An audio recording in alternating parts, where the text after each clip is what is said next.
I think that the most impressive thing that hit me initially was Dr. Moy's hand and eye coordination.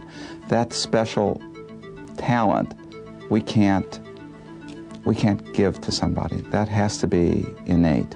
The way we operate, the procedures that we do, are done so carefully. We spend that little extra time to make sure that the tissue is properly handled, that the planes that we open, we have the ability to close again, and that tissue just comes back together naturally.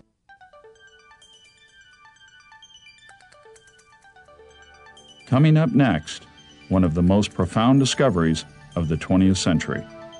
How will the miracles of modern medicine lead us into the next millennium?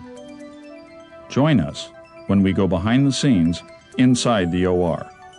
Before I knew it, I was just waking up and it was done. I went to the gym about 5 days later. Dr. Moy made me feel that we were going to do this together.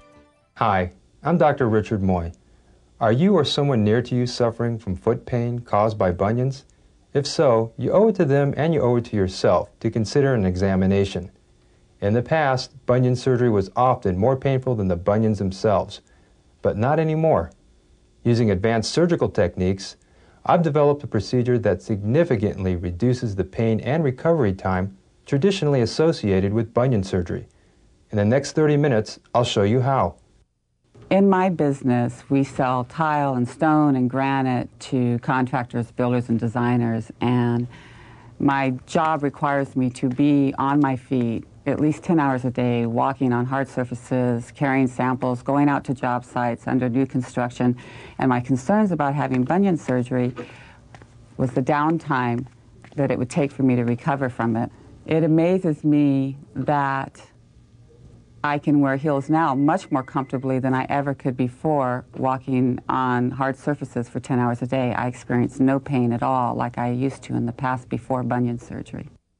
Well, mainly it was the time that I was going to take to recover. I felt that I couldn't afford to miss work for once. The doctor I consulted with prior told me it would be like 6 weeks to 2 months, and I certainly couldn't afford that.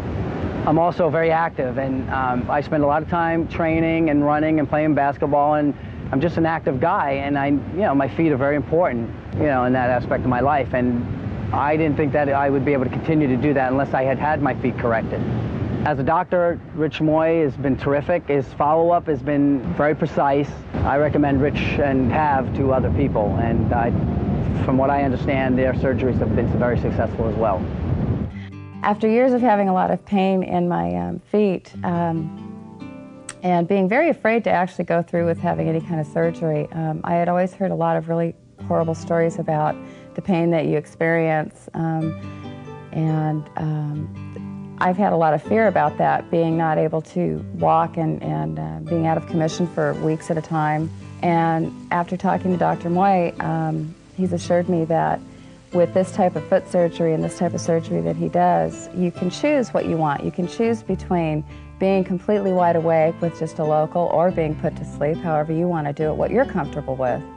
And since there is no pain involved with this surgery, you wake up not feeling sick to your stomach and not feeling really disoriented and in a lot of pain, which is a really great relief and comfort for me, and another reason why I've decided to go ahead and have surgery. Hi, Andrea. How are you doing today? Hi, Dr. Moy. How are you? Good. Good to see you.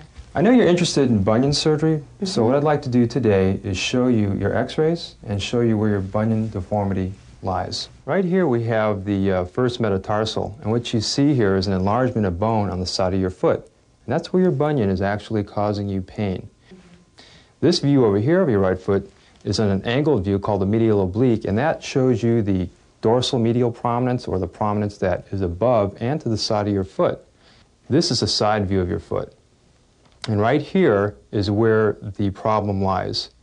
And what we plan to do is create an osteotomy through your foot like this to allow this segment of bone to slide over. And you can see this segment of bone is cut in this direction and slid over, and a screw's placed in it. This will all be smoothed off and polished off, but that's left there to show you exactly how the bone's cut and how the screw's placed into the bone. This is a person's foot that just had surgery about 6 weeks ago. And right here, again, is where the bunion lies, and you can see the soft tissue swelling that's occurring around here, okay? What we do is we went in, we removed this small segment of bone here, we shifted this segment of bone over in this direction like this, and therefore we're allowed to realign these sesamoid bones. The sesamoid bones are sitting right here and right here right now. And what you can see in the post-operative view is that the sesamoid bones are realigned right here, right where they should be, and that the bone is in nice alignment. And you can see how the angulation or the distance now between this bone and this bone is a lot less. And the toe is in nice straight alignment with the first metatarsal. Looking at this other x-ray here on the medial oblique view where I told you that the bump is not only sticking out to the side but up, you can see how that's been completely reduced. And you see this bone here, right here, is now in line with about this point here, so the bone is no longer sticking past this red line. Also, in this particular view over here, we see how the metatarsal is here, and this actual bone has been dropped down slightly right here and lowered just ever so slightly to create increased range of motion for this patient in this direction. I heard from several people that bunion surgery is extremely painful and they weren't able to walk for months. Is that true? When you have a fractured bone in your body, the pain is a result of the two ends of the bone moving. We have created a quad correctional bunion procedure that realigns the great toe joint in 4 different directions. And then we use a screw that allows for tight compression. In this case, there is no movement and your body does not tell you that your foot is fractured. How long will the surgery last and how long before the numbness wears off? Well, the procedure will only last right around an hour. And then you'll go home, relax, keep your foot up, and the numbness will wear off in about 8 to 12 hours. Will I need a cast and crutches after the surgery? Well, after the surgery, no, you won't have to use any crutches or a cast because the bone is so tightly compressed together that you can actually put pressure on it without moving it at all. I found that I had no problem walking. It didn't stop me from going out and doing the things that I normally do. Well, I've had foot pain for years. What it felt like was a burning kind of dull ache